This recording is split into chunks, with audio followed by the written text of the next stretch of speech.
Prince of Peace Entertainment brings to you The Clean Comedy Show. Excuse me, my man, did you say a clean comedy show? I did. Hosted by Comedian Cool TLC. starring comedians Just Misty, D-Hawk, Martini Harris, and Mr. Positive, Mark Reedy. Special guest performance by Thessalonians. That's Saturday, March the 16th, 2019. That's the Providence Church. 24111 Rockwell Drive, Euclid Heights, Ohio, 44117. Tickets are just $25 plus a buffet-style dinner. You can get that at the Providence Church, or you can call 440-494-6242. Doors open at 6:15. Dinner will be served at 7 o'clock, and the show will start right after dinner. There will be vendors on location and giveaways. That's a Clean Comedy Show. You said that before, right? Yes, I did. Okay, that's Saturday, March 16, 2019. I better call and get my tickets now. This is the Prince of Peace Entertainment Fundraiser. Excuse me, can you tell me that number again? Oh, geez. The number is 440-494-6242. Just pick up the phone. They're waiting right now.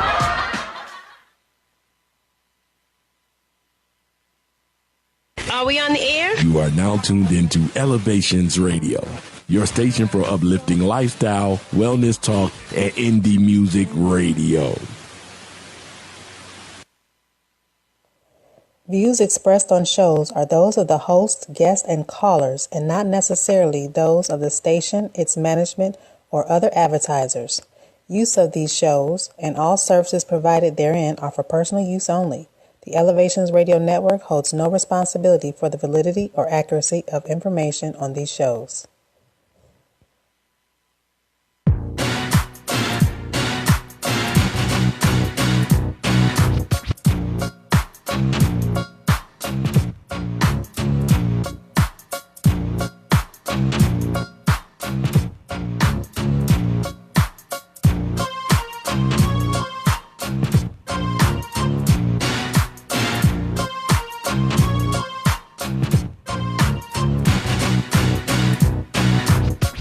Hey fam, welcome to the Let's Be Real with Greg Bam Reeves show here on elevationsradio.com, home of the best indie music you'll find online and some of the hottest talk shows on radio.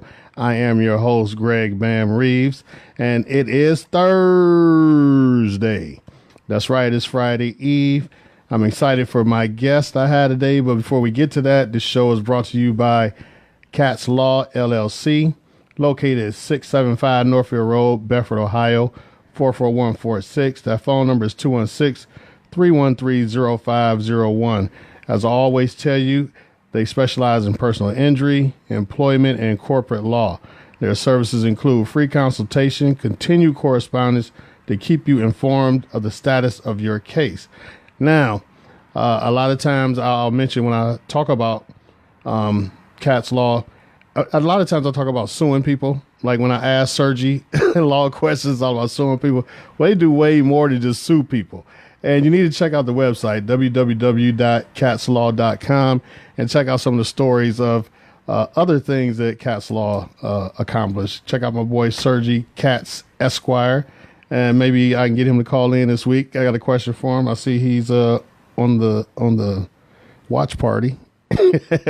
Call in, Sergi. Okay, so today I'm very excited. One of my long lost brothers, Cleveland's favorite American Idol, Scott Savol.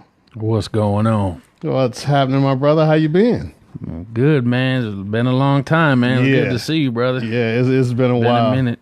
It's been a while. So before I ask you what you've been up to and all that type of stuff, what's I know it's season 4. What year was that you were on American Idol? 2005.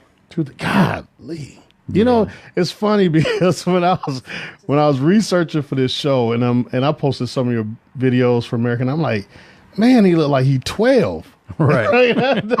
That looked like a long time ago. It was a minute, man. It was a minute. So, of course, we got to know what that experience is like. How did you even get to American Idol from Shaker? Man, I was working at Home Depot in Cleveland Heights at the time, and we hello. Oh, hold on one second. Is that Sergi?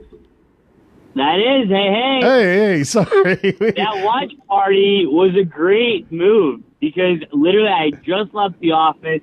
I got my wife calling me, and I got that Facebook message pop up. I'm like, oh my God, it's the show. Right. Last week was my birthday, so I'm sorry I didn't call really? in. I probably I probably wished you happy birthday and forgot. You did. I appreciate it. Well, happy birthday again.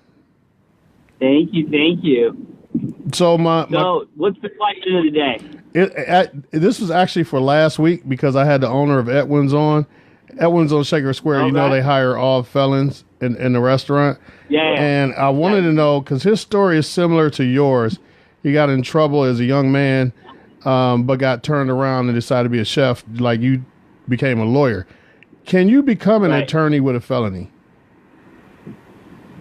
Yes, even I never had a felony, but yes, right. You can become an attorney because the only thing that essentially anyone can become an attorney. And we actually heard a story of, and I don't know the name offhand, but there was a man that committed a murder, went to jail, in jail, got his college degree, got his law degree, and became a licensed attorney. That sounds familiar. Was this recent? No, I graduated, 10 years ago? So well before that. I'd say like mid-90s maybe, I heard the story. So no, as long as, the way to become a lawyer, right? Mm-hmm. Let's rewind. I know a guy that could not become a lawyer because he got 20 speeding tickets in 1 year, right? Oh, wow. So, exactly, right? No felonies, just a bunch of speeding tickets. Yeah. So what happens when you petition to become a lawyer to sit for the bar? You go in front of a committee, and they examine all the facts. They take a look at all your references, and if you did some stupid stuff way back when and you repented and you've learned your lesson, and they understand that, right? Then yeah, no problem. There's no rule that says felons can't become lawyers. I never knew that. However, it is up to a committee to determine whether or not they want to admit you to practice law. Okay. Is there anything you can do, like bring letters of reference or support letters to influence them? Yes. They look at everything. They look at letters. It's like applying for a job, essentially. You send in an application. You send in your references. They call you references if they have questions. In the appeals process, essentially, if you're denied, you can appeal that decision, and you go to Columbus, and you have a hearing on it. Okay. Because I did work 2 years in law library at Belmont Correctional, so maybe I can. You might be good. Let's go. Hey, I got room. Right. Oh, yeah, I was definitely going to put in an app with you. There you go. Well, always. Thank you so much, sir. I appreciate it. You got it. Have a great show. All right. Thank you. I do apologize. We got cut off there, but so you're at Home Depot? Yeah, I was working at Home Depot, and I just sing wherever, man. Like from walking around, I'm singing. One of the managers at the store was like, "Why didn't you ever go audition for American Idol?" And I'm like, "Well, I would never say I was too old." I told him I wasn't young enough. You know what I'm saying? Mm-hmm. The age limit was, I think up to that season, they stopped at like maybe 22, 23. Right. Like I was about to say 23, I think it was. Yeah. And then they upped the age limit that year. He was like, they upped the age limit, so why don't you go check it out? And I was like, I might, you know what I'm saying? And then the night we was going to go down there, we were watching the news, and they were like, man, like everybody probably, it's going to be, they expect such a big turnout. Mm-hmm. Everybody probably is not going to be seen. Right. So I told my brother, I was like, bumping, man, we don't even bother going down there for what, Mm-hmm. So then he's like, hey, man, we ain't got nothing else to do tonight, man. We might as well just go hang out. So, went through that whole process, man. And, So when you're down there, and I'm just picturing this in my head. I remember a little bit about what it looked like on the news, but it's like everybody just sitting around there singing, like trying to out-sing each other. Well, at the time when people were in line, I guess people are just singing to try to, maybe they felt they was that great and they would like try to intimidate people. You know what I'm saying? They're trying to just had a contest before the contest happens, Mm-hmm. We was just chilling in line, man. Like I don't even know if my brother got in line because he wasn't even auditioning, obviously, right. But he just spent the night down because we went down the night before and we just kind of everybody just like camped out around the Brown Stadium overnight, and they people singing and doing their little shows and stuff in line before we even get signed up. You know what I'm saying? So it was pretty much the talent show before the talent show, man. But yeah, it's people singing, and I was like, I'm not about to waste it, man. I'm gonna wait till I get in. Right. Now I gotta say, watching you looked extremely confident in front of the judge. Were you really that confident, or you just? I mean, I ain't gonna lie, man. I was nervous. It didn't show all the way until they got the big crowd on the show. When they got to like top 12, yeah. Once we got in front of that crowd, like I kind of started to ease back on the nervousness a little bit because for me, I could sing in front of you two right now. I'd be nervous. Right. But you could take me down to the queue in front of a sold out crowd and somebody would say, hey, go sing a song. Yeah. I wouldn't even care. Like, I can't see everybody. It's just like, I can't worry about the people that's back up in the nosebleed section. So why should I care, about the people, how they responding down front? I just got to do what I got to do, I was always taught that you find a spot and focus on that and kind of. Is that what you do? I mean, how are you not nervous in front of 20,000? I think at the time when you start singing and, there's times where, you got to engage the crowd, you know what I'm saying? Engage the audience. But, I got to a point where I started being real comfortable with it. When we were doing shows, like we had the show here at the Wolstein Center, and then we had the, we toured around the country, man, and just getting in front of all them big crowds of people. It was just like, hey, now I'm here. There's no contest now. There's no judgment. Yeah. We just having fun. You know what I'm saying? So we doing what you love to do. Yeah, do what we love to do. And then I had some. I threw a little comedy in my show sometimes because I tried to get people.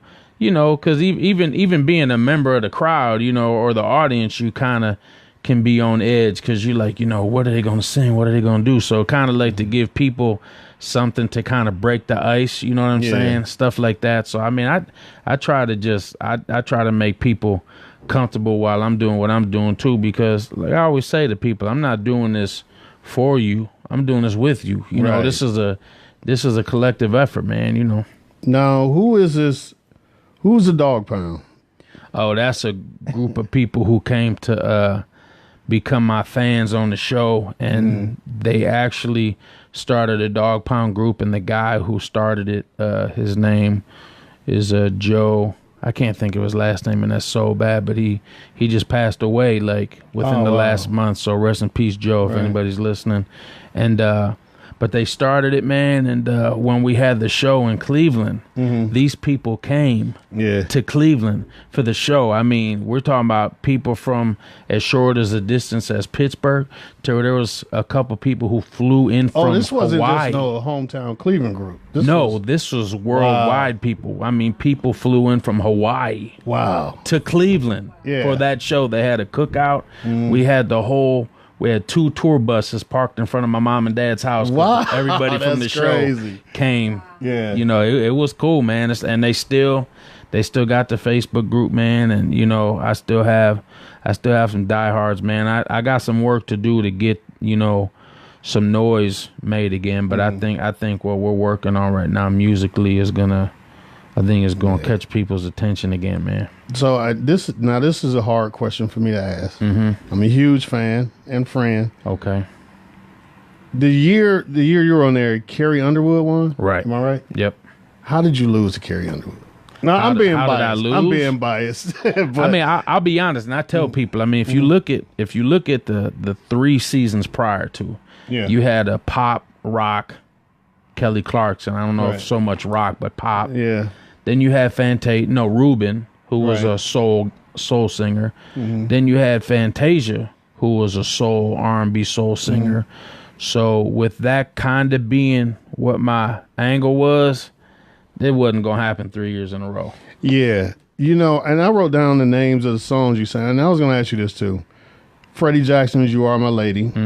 Luther, Never Too Much. Right. Can't Help Myself. Ain't Too Proud to Beg. Against All Odds, One Last Cry, Impossible Dream, She's Gone, Everlasting Love, Dance with My Father, On Broadway, Every Time You Go Away. And I'm sitting here thinking, because I was thinking the exact same thing you just said, and I'm wondering, like, were they rejecting him because he's a white guy singing this soul stuff? Even though you did it great, I'm just saying, like, do you think that had anything to do with it? I think it could have been part of it, and I'll tell you why, because this happened a few years after Idol, but I put out a project that still is on iTunes if anybody wants to go check it out. It's called In Spite of All. I don't get paid for it. I got shysted by the record company that I was with, but still, it's great music if you want to experience me still. But I actually went out and did like a promo tour, you know, for some stuff. And the one guy that was out with me, you know, he was taking me around, but he was basically telling me that being a white guy singing R&B, I really didn't have a shot at really doing anything. And I was thinking to myself, like, well, John B, Hall & Oates, right? Like, where's like this dude? Yeah, Robin Thicke, Justin Timberlake. Even though he's more pop, but still R&B. You know, I'm like, this dude must have been living in a shell somewhere. Cause right, like, I even consider, you know, some of Phil Collins stuff to be, you know, soulful. Me you know too. What I mean? Yeah. And I think it could have been a part of it, but I think on the flip side, with the people who watched and voted, I think that probably was an upside for them, because they're like, yo, like, this dude isn't up here screaming, you know, he's not flailing his hair, he's not a rocker, he's smooth, you know, he's just doing what he do, and it's soulful. And you know, I ain't gonna sit here and be like, oh, every show that I did, every performance was flawless. I mean, I'm a singer. Every singer has bad days, and I look back at some of them and I'm like, man, I've matured vocally from there to now, which is, you know, only natural. But yeah, I think that had a little bit to do with. Like I said, I've been watching the videos recently in preparation for this show, and I was getting mad all over again at Simon Cowell. No, It seemed like he was against you from the jump. Like he admitted, like, yeah, you can sing, I just don't see you as an idol. I'm like, dude, what are you talking about? Because he's blowing, you know what I mean? I'm like, and I was so proud, you being from Cleveland, Shaker, all that. I was like, because I was like, after, was it the Season Fantasia one or Jennifer Hudson? One of those I stopped watching because I was mad. Okay. 'Cause I thought one of the other got the shaft. Jennifer Hudson, the one that lost, right? Yeah. Yeah, I thought she got played. So I'm like, I ain't watching this no more. And then I kept hearing, hey, you know, there's a dude from Cleveland on there. I'm like, what?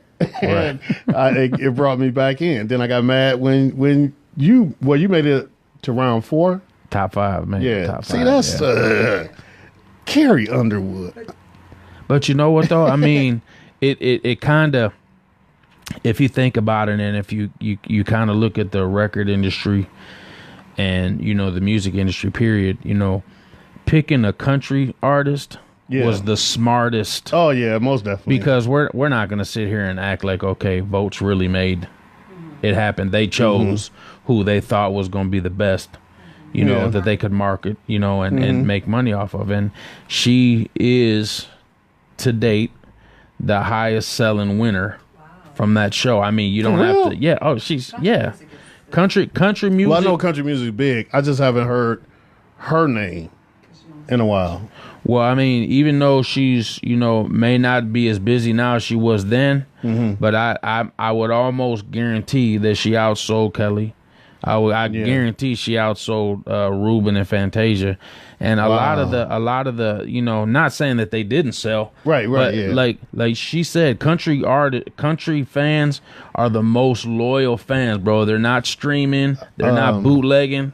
They going if it's not physical, they're going on iTunes, they're going to Amazon, and they're buying the music and downloading it. That's why Garth Brooks is the highest paid in the business. Right? Look, it's just the truth. Like, if I had the nerve to, I would do a country album, just because I know that those people are really going to be faithful and loyal, and they're going to respect the craft. It's a job. I mean, you can't. I mean, could you? I mean, I know with your voice, you could probably sing any genre, but could you see yourself like doing a country album? So what I would do, because me and my dude kind of talked about it. At least a song or it. two. Me and my dude kind of talked about it already. I would still sing me. I do my voice, but the music will lend itself. Yeah. And he really wanted to do it for a long time. Yeah. He kind of got forced to do what he did for a while, but he went phone insane. lines are open at 440-252-0518. That's 440-252-0518. We are here with Cleveland's favorite American Idol, Scott Savol. And now, okay, at the time you were on American Idol, your son was very, very young. Mm-hmm. And now I hear he had his own band. He don't have his own band, but he's 18 now, and he's actually producing music. Oh, really? He's actually working on. I actually got him Fruity Loops, which is a program that some producers use, and it's the one I started out with. And he's got his little keyboard at home. He's got his computer. He's got everything set up, and he's actually made some tracks that people have bought from him. Oh, cool. So he kind of sings a little bit. He's kind of more into rap instead of singing, but like his Uncle Mike. Right. Mike the rap. Sing. It's funny. I gotta reveal a little something to my audience. I would go over his brother Mike's house. We'd all be sitting around. Mike got his little setup on the coffee table. Scott sitting back. One thing, and I've seen this in other studios I've been in. I remember you were practicing a song for an event, and you would sing that same line over and over and over again until you felt that you had it down. And then you'd even come back to it and still. I'm like, man, that is so much persistence. I'm like, do you show that type of thing to your son? Yeah, I mean, the important part of where he's at right now, being so young, is that he has, a lot of time ahead of him to be able to perfect whatever avenue he decides to go. Right. And I tell people like this, even though I do what I do, and my son came to me and was like, Dad, I'm about to just set this all down. I'm about to go do, I want to go be a engineer. I want to build buildings. Right. Cool, man. Build the best building you can, because I don't push him to do what I do just because people think that would be the area that he would go into just because he has music talent, and he does. But for him, I encourage him to just whatever he loves, whatever makes him feel good doing, I push him to do that. And I mean, he does love music, so when he expresses things to me, I'm like,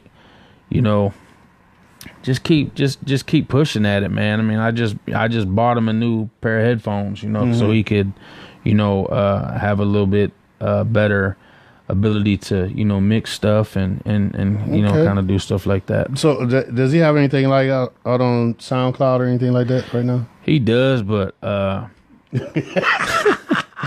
and it's not bad. It's just like he's got a little cussing on his stuff. Oh, okay. But it's I mean, we don't play cuss on Elevations Radio. No. I'll promote it. I'm gonna have to look it up because I'm not sure what the name of his SoundCloud thing. He changes his name from time to time. It always seems to have the word vanilla and Savol in it somewhere. You know what I'm saying? So I'm gonna have to find out. But he does got some nice stuff, man. I mean, for somebody who's just starting out.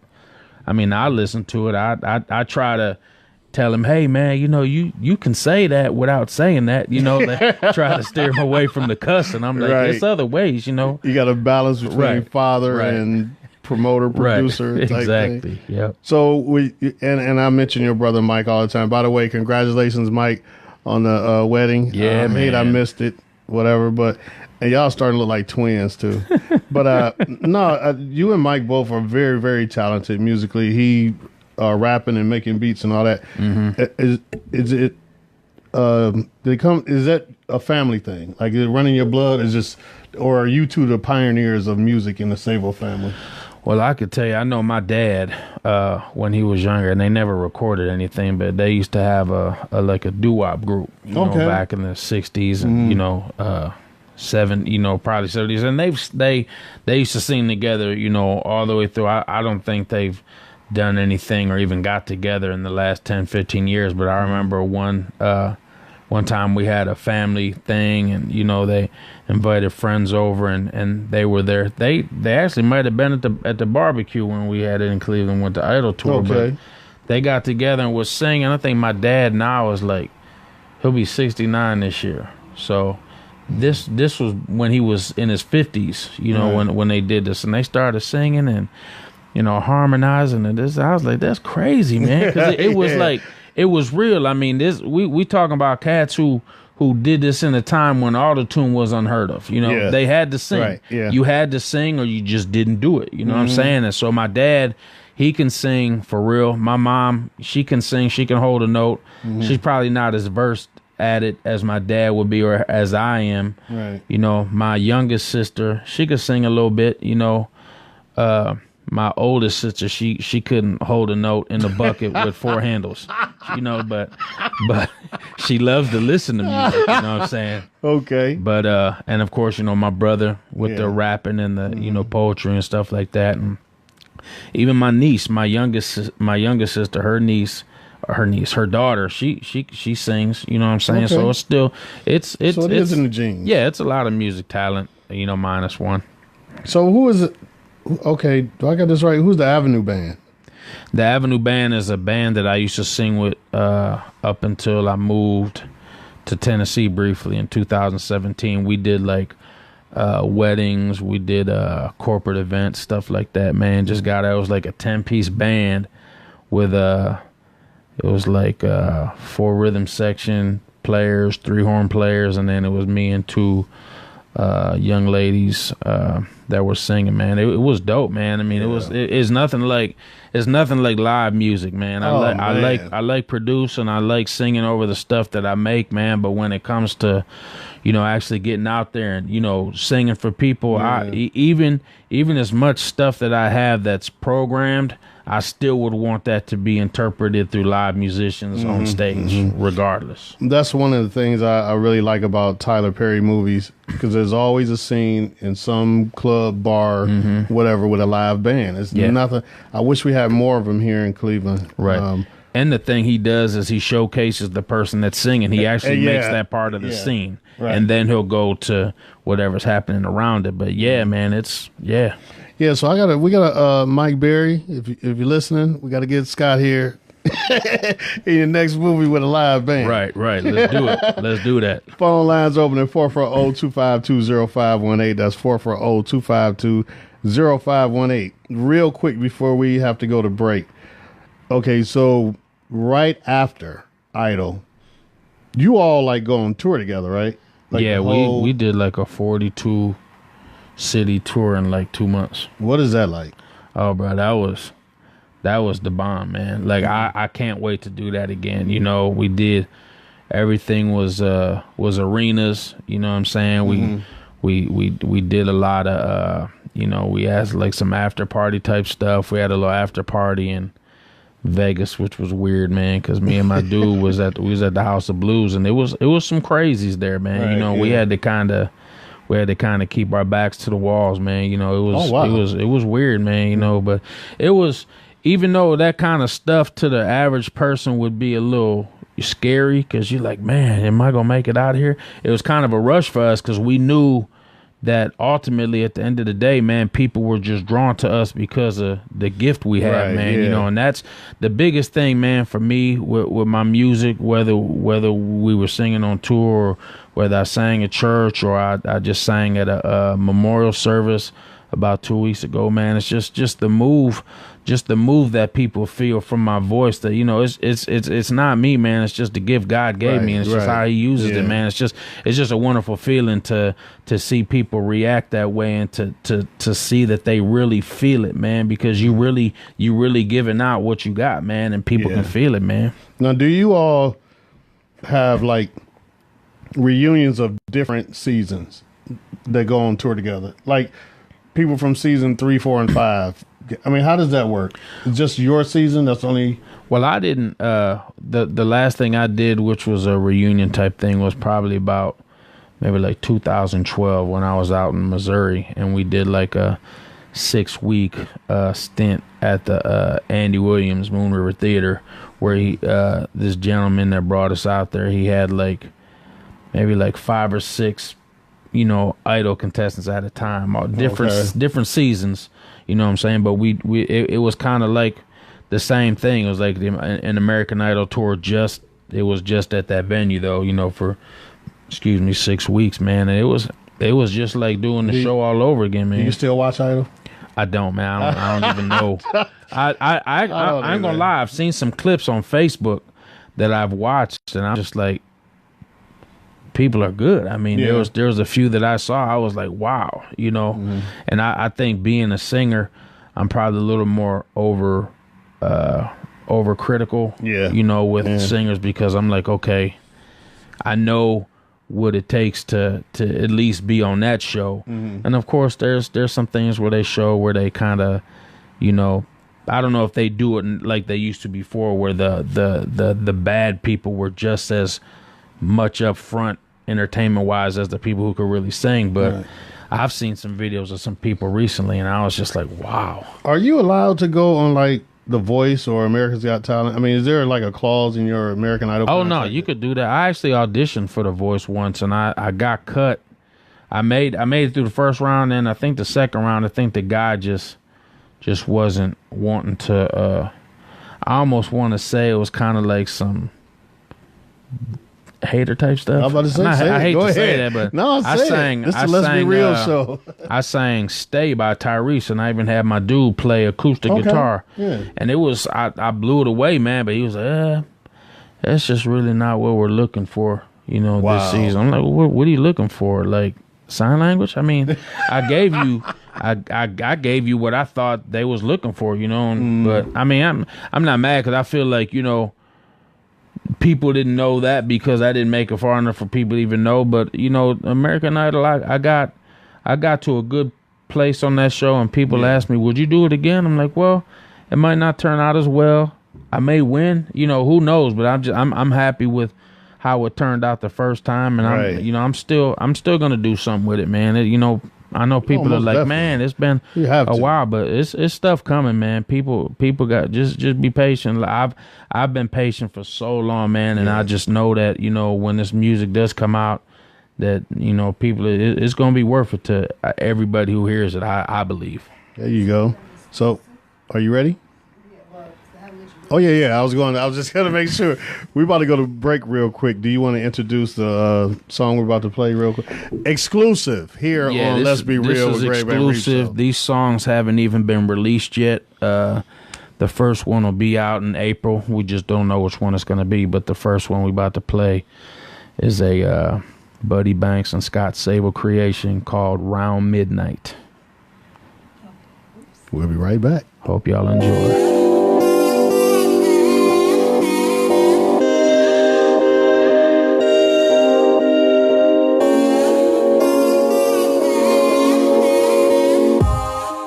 Through the door, gave my keys to the valet. The night is still young, but it feels like I can't wait. Across the room I saw your smile, and the way you walk, it drives me wild. And I gotta know if you're coming home with me.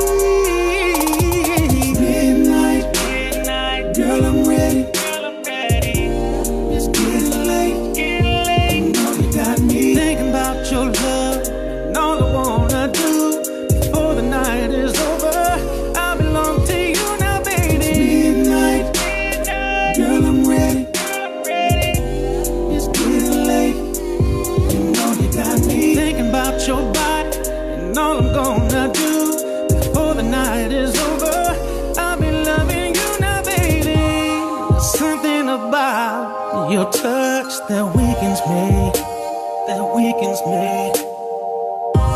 and the sound of your voice can bring me to my knees.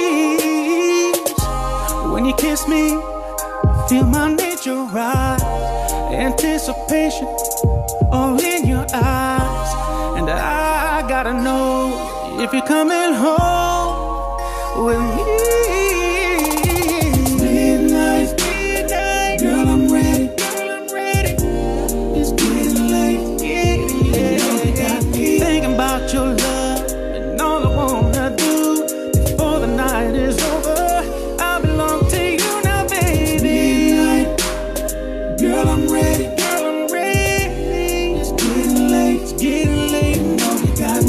thinking about your body, and all I'm gonna do before the night is over, I'll be loving you now, baby. You know, we've been seeing each other for a while now. I'm feeling you, and I definitely know that you're feeling me. And I'm just trying to take this thing to the next level. You know what I mean? So I'm just saying, you want to get up out of here? Tonight is the night that I've been waiting for.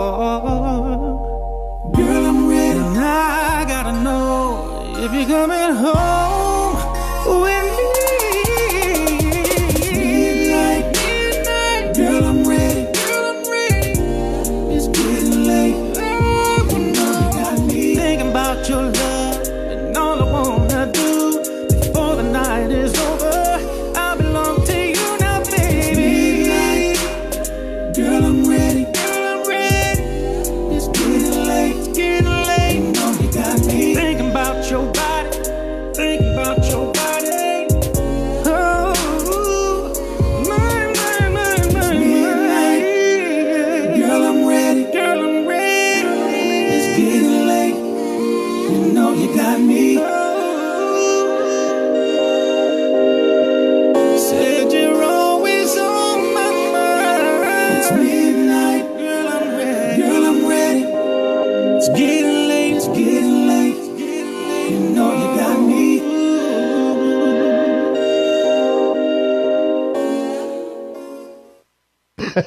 And we are back to Let's Be Real with Greg Bam Reeves show here on elevationsradio.com with my guest, Cleveland's favorite American Idol, Scott Savol. Yeah. And that was Round Midnight. I love Yes. it, love it. Now, why is it Round Midnight and not Around Midnight? Okay, so it's called Round Midnight because I'm like, the song kind of leads up to a moment. So kind of the song is you know, if I can just, I can say it. The starting part of the song is like foreplay. You know what I'm saying? And I've always learned foreplay ain't got nothing to do with physical if you do it right. Right. You know, you could talk and, you know, just the words you might say to somebody could get her ready. You know what I mean? Right. And then just, you know, some of the kind of the play through the beginning of the song kind of leads to that end where it's like, you know, I'm trying to take you home with me, and it's not somebody I just met. This ain't no one night stand type stuff, you know. So if you listen to the bridge when it comes out, they can listen to it again. But like I'm saying, you know, I've known you for a while. You know, I know you feeling me. I'm feeling you. I'm just trying to go to the next level. You know, so the next level is based on what I'm talking about. The next level is that intimacy. You know what I'm saying? So we've kind of had the preliminary bout, you know, so now it's time for, you know, round one of the real fight. So round one is Round Midnight. Right, you know? right. I love it. Yeah, I love man. it. And this comes out when? It's going to probably be, I don't know if this is going to be the first single though. I think the other song, but whichever one is going to be like April 15th. Okay. I didn't have a date, but since you asked, now it's got to be April 15th. So, but we're going to be good. We're going to be ready for it. We get exclusives here on the Let's Be Real Yeah, show. man. So a couple, these are questions I really didn't want to ask you, but I got to but they're like, you hear these on all talk shows. Right. Like, who did you look up to singing wise? Oh, man, I listened to all kinds of stuff when I was growing up, man. It just wasn't soul music. I mean, I can remember, you know, being a kid and seeing 8-track tapes of the Four Tops, Temptations. I remember when I was probably about 8, I had my little General Electric tape player with the one speaker on the side, like a little half boom box. Right. Yeah. And I used to play like Lionel Richie in there. I used to play like Bon Jovi, Poison, you know, Phil Collins. Because you don't sound like anybody. It's not like you patterned yourself after anybody. That's why I asked that. And if you could sing a duet with anybody in the world, who would it be? Man, that's a hard question, man, because I never really thought about that. That's a hard question.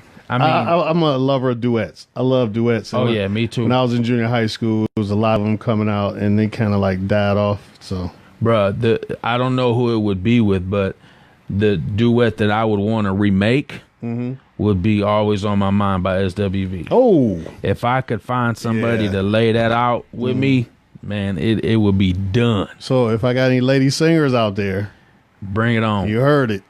You heard it here first. It's done. Like, we'll get the music. I actually, as funny as it sounds, some years back on Facebook, I talked to the guy who did that song with them, the guy who was singing on it.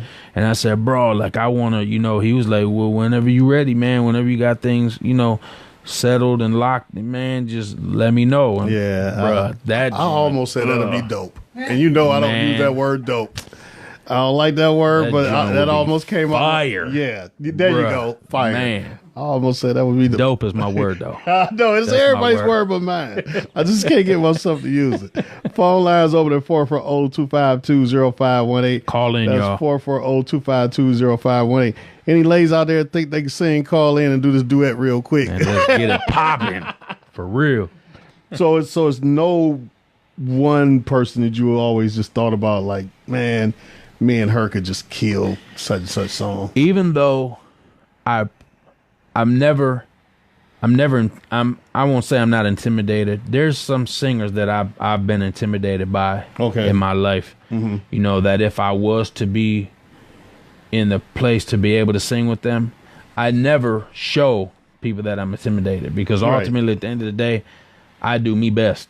It doesn't matter what you do, I do me best. But if I could, and there's one voice that if I was ever able to have done a duet with her, I would have been Whitney Houston. How did I know he was going to flat out? I mean, there's no, in my opinion, no female artist that I've ever heard. I don't care if you want to count Celine Dion, if you want to count Christina Aguilera, Mariah Carey. Whitney Houston for me was A1, hands down. Yeah, I can agree with that. Past, present, future. I don't care who comes along. She's hands down. That's it. Okay. Now, what's your favorite genre? Is it R&B or? My favorite genre is R&B soul. It's R&B soul, and my favorite era is the Motown music. Definitely. Flat out. I mean, I know that shows age, but you know what? It's young folks who hear that stuff and they're just like, it vibes, because they'll use it. They'll use it in commercials. It pops up, man. Yeah, it's I love, like, I was watching Brown Sugar the other day, and they played As by Stevie Wonder. And I'm like, man, see, you could always fit some Motown in a movie, and it's gonna work. I do a duet with Sanaa Lathan too. Can she sing? I'm not talking about singing. Oh, okay. Sanaa Lathan, that's my man. Yeah. Bruh. Tay Diggs just asked her to have his baby. He did? On IG. She posted a picture of herself on IG, and he's like, we can just have one. Like, I'm glad he being so modest. Right. I'll give her a family. So, do you keep in touch with other idols? I keep in touch with some of them from time to time, man. Some of the people from my season, mostly, like Nico Smith. That was my dude.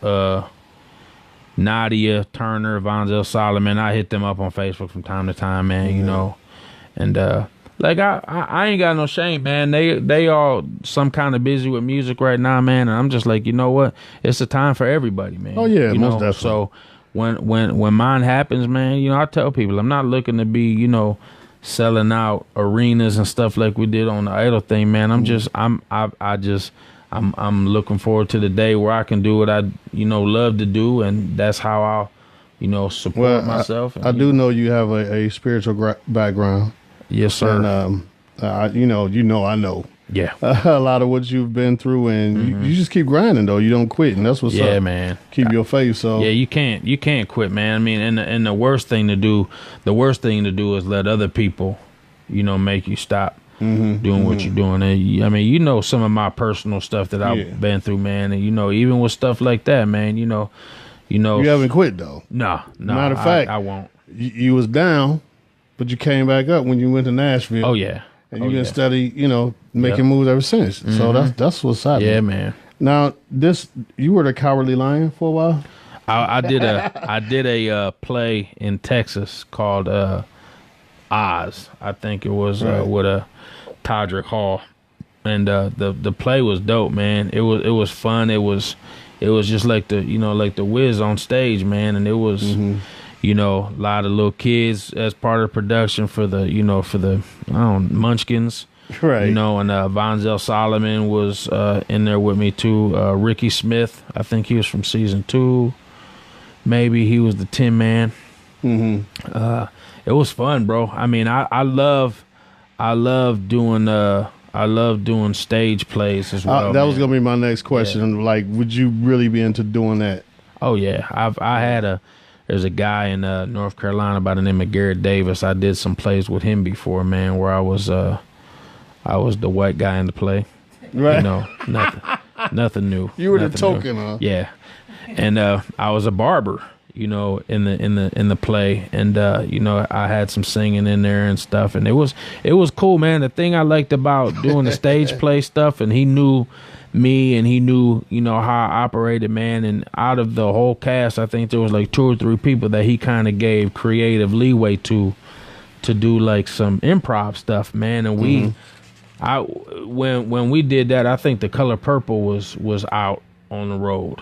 Okay. And the play. Yeah, The Color Purple was on the road. Tyler Perry had a play on the road at that time too, and we were on the road, and we was getting better reviews than both of those plays. Oh, that's cool. So I love it, man. I love doing stage plays. I mean, music is, you know, singing and all that stuff. That's my first love, but I just love entertaining people, man. Okay, so John Singleton told Ice Cube, if you could write raps, you could write movies. And Ice Cube went on, obviously, Friday, I don't know how many Fridays it is, Thursday, 3 of them, whatever, Barbershop. Have you thought about writing plays or anything other than music? I have. I just haven't got to the point where I start to actually get the process in motion, man. But I would, man. And I'm not saying I would because it seems so easy because somebody like that did it, but Ice Cube was such a creative person even before doing the movies that, I mean, you could just look back at,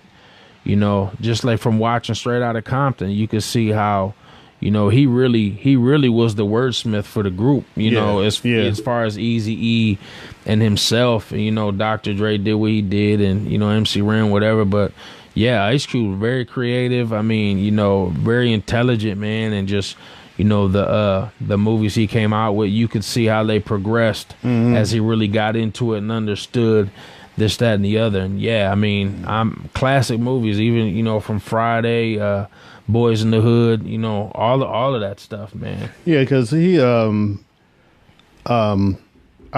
NWA first came out, I just had never heard lyrics like his before. I mean, of course, Rakim was the man. Yeah. And you had other people, but he was, because I'm a writer, I was just so fascinated by it. Like, God, he could make you actually see what he's talking about. Right. Other people, you know, they rap and you impressed with the rhyme and all that. Right. You could visualize what he was saying. I think that's why John Singleton probably said that to him. Yeah. So, I mean, how serious are you with your lyrics? Like, how much time do you put into it? I mean, for me, some stuff could be quick. Some stuff could be, you know, some stuff could take a while. There's some stuff that I start that I never finish only because I don't think I'm going in the right direction with how I'm trying to say it. But everything I write, man, is personal experience. I don't sit down and say, hey, I think I'm gonna make a song about, you know, and just try to throw something off the top of my head. Right. Like when I hear a song, even that Round Midnight, you know, it has it has a specific place in the timeline of my life, you know, where that happened, you know what I'm saying? And even the one we're going to hear later, you know, it's just, and it's all general too. Like people have experienced that, you know, so I'm not writing anything that's, you know, just specific to me. It's my situation that it's about, but it's life music. Yeah. It's just, you know. And the main reason I ask that is because I've been disappointed by some artists. I despite what's going on right now, I thought R. Kelly was one of the most talented hands down performers in our lifetime, and I thought he got lazy with his lyrics when he found out that because he can sing and a good track, he ain't got to talk about nothing no more. Right. Like making a song "Feeling on Your Booty" for real.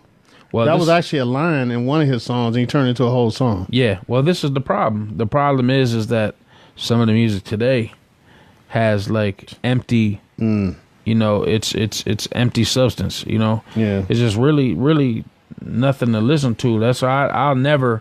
And I had a conversation with a buddy of mine at work today. He was like, "Man, you just seem like the type of person that would not let somebody, you know, pay you in any way to just throw some stuff together, right? And just put it out." And I'm not, you know. That's why it's taken, you know, a while for me to put stuff out. But you know, when I'm at a point where I think I have the right chemistry now with Buddy, and we working on this music, man. And I think people are gonna be, you know, very impressed. Okay. You know. So you're gonna be in Cleveland for a while. You're not. Oh yeah. Okay. Yeah. I didn't know you was moving back out of town or.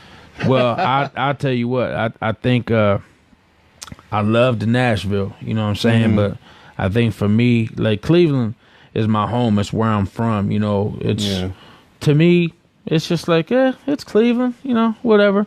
But like people come to Cleveland and they probably feel the same way that you would if you went to LA. Right. They're like, man, this is, you know, y'all got, you know, you go down to the flats now, everything's built up. Because when I moved to Nashville this last time in 2017, the east bank of the flats was just a bunch of closed up buildings. Yeah. I come back, we going down there to look for some place to have my brother's bachelor party. And I'm seeing like Margaritaville and Punch Bowl Social. And I'm like, man, it's coming up. And I mean, LeBron, you know, he was the big reason why, you know, that they did a lot of the stuff. And I don't think it's going to be as long as people think it is before he comes back and people talking smack about him. But it's going to be the same way when they come back. Cavs tickets will be sold out every game. His jerseys are selling now with OBJ. I was just about to say. You know, it might be LBJ too. Take a spot. I mean, but you know what? And you know this Brownstown first. But I told my dude that too. I said, a championship parade for a Super Bowl would be leaps and bounds greater than the Cavs, because this is the blue collar town. Okay, that's football. I gotta tell a quick story. I went to the parade for the Cavs, and I said I would never. I don't care what happened. I'm never going to another parade because I was miserable. Yeah, but then I had to think about it. If the Browns won the Super Bowl, I'm calling off, and that's going to be in the winter. That's going to be like February. Yeah, I'm going down in the tank top. I'm probably gonna be down there a week. Just set up a tent and just be down there and mad afterward. But I would have. It was like, what? How many million people they said it was? Was it 1.3 or something like that? It was something. It would definitely be triple that amount. Oh, absolutely. Yeah. I'll be down there painted orange with a brown bee on my chest. I don't care. Like, so going back to American Idol for 1 second. Yeah. How were you received coming back to Cleveland after it was over with? It was cool, man. You know, the homecoming, I remember, you know, coming off the plane and coming through the airport and getting home, man, and my son running down the ramp to greet me, man. And my brother, he'd probably be mad if he knew I said this, but my brother was crying when he was walking towards me, man. He's like, man, Mike. I missed you, man. And, you know, he gave me a hug, man. And then my dad was in a wheelchair at the time because he had his knee replaced. Mm-hmm. So he still was, you know, going through whatever. And, you know, he hugged the mess out of me, bro. I think I stopped breathing for a minute. Like, he hugged me so hard. But it was cool, man, you know. And, you know, all my family and dog pound people were there, man. And it was cool, man. I got a lot of love, you know, when I got back to Cleveland, man. And yeah, it was dope. Is there any part of that experience you would do differently if you could do it over again? You know what? I probably would. The only thing I could think that I would do different would be to, you know, just knowing what I know now. Mm-hmm. If I knew it back then, I probably would have done things a little different as far as, you know, on stage with the idol thing, because it's, you know, you really couldn't hear a lot when we were in the TV studio performing on the show, you know, the way the speakers and stuff were set up, and just I probably would have counted more on me knowing what I can do instead of, you know, being able to hear and get that help and stuff like that, you know. Mm-hmm. Okay. So what are you doing now? What's going on with Scott Savol today? I know you got a website. I meant to mention. You want to talk about that for a minute? The ScottThomasSavol.webs.com. That's a fan of mine, Elizabeth. She put that together for me, and it's got some stuff on it. It's got some info on her, pictures, some music, and I actually have a website that we're getting together now for the relaunch of my music and stuff. That'll be out soon. It's not up right now, but it's going to be the real Scott Savol. .com, and that'll have, you know, be my brand new website. There'll be stuff on there for people to sign up, you know, for email blasts, because I will be blasting people when I got, you know, new news, you know, stuff like that, and a lot of stuff that we're rebuilding and rebranding right now. Okay. You know, the first one is the ScottThomasSavol.webs.com. Yeah, ScottThomasSavol.webs.com, and then no. And then it'll be the real ScottSavol.com once it's up and running. And I'm working with Rob Frost. Oh yeah. He's gonna work with me and get me a logo together so we Rob can the brand coldest. some stuff. I mention him on almost every show. If you need some graphic arts done, check out Rob Frost. I tell Rob, I tell Rob, I say, hey, how much would it cost for you to do this, man? He's like, well, it normally would cost this, but for you, I'll do this. But I know Rob's work, so I'm going to pay him his regular. Exactly, You know what I'm saying? Because it's going to be worth it. Yeah. You know, so I'm looking forward to I actually got to send him a couple photos, because what I want is like a silhouette type deal. I think I'm a bring back that Scotty the Body thing. Mm-hmm. And then I got kind of some creative ways I might go. I don't know. I'm trying to figure out who I'm going to be. I'm trying to figure out who my ego's going to be. Right. If it's going to be my whole name, because I'm thinking in a creative way. I might go just by my last name and just kind of, you know, decorate it up to where it's just got some like, wow, that's, you know, some flashy stuff, man. So we working, man. Yeah. We working. Then your son could use it. Your brother might could use it. Yeah. All the Everybody jump on. We got OBJ now. Jump on the bandwagon. Come on. Right. I know that's right. So for the most part, you just grind in the studio right now, huh? I'm just grinding, man. I actually got my own little setup at home, you know, doing pre-production stuff, and I actually got a new idea I'm gonna be working on when I get home tonight, man. So we just trying to make sure we get, you know, these 2 singles going, and then we get that full project out hopefully sometime by the summer, man. So we trying to do what we can with what we got, man, because it right now the weird thing is it takes a whole lot of money to get in to an industry that really is not reciprocating as much as it used to. Right, yeah. But I'm not really doing it for the money per se. The only aspect of the money that's going to be good for me is going to be doing, you know, better for my parents. There you go. But outside of that, it's just what I love to do, and I'd rather spend 10 hours a day doing what I love to do instead of, you know, working 8 hours a day paying someone else's bills. I know that's right. You know? Say that. And I don't knock 9 to 5 people, you know. Oh, yeah. So, thank you so much for being here. We got to close, and we're gonna introduce the next song before we go. Yeah, the next song is possibly going to be the first single. It's called Be About It. This was also done by me and Buddy Banks from the Rude Boys. So, and like I always say, develop your hunger for knowledge and feed it. Pick up a book and read it. Set a goal and see it through. And always believe in you. Peace and love, fam. Peace.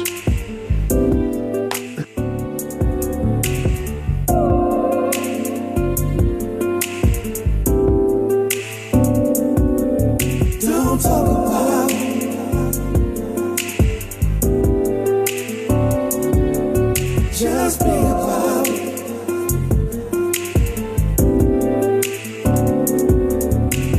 Finally, we're all alone. Now turn down the lights so nobody knows.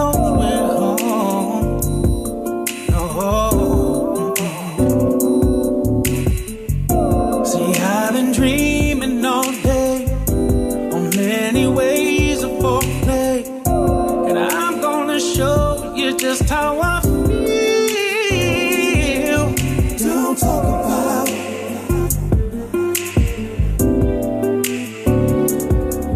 Just be about it. Just do what you wanna do. Don't talk about it. Don't say nothing. Just be about it.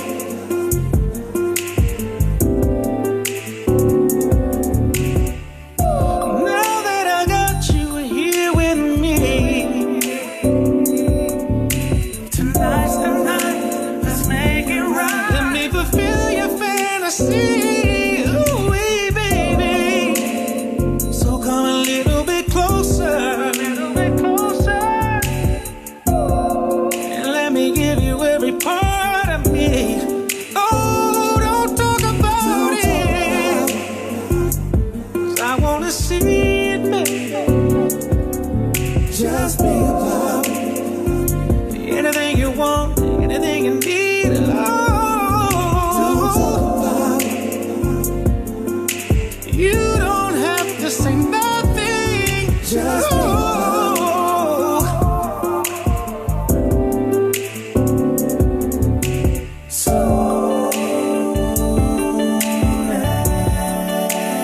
Soon as I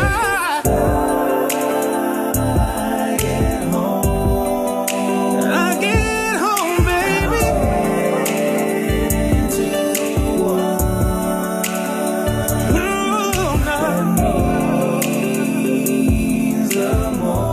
You are my everything. Just close the door. Just when I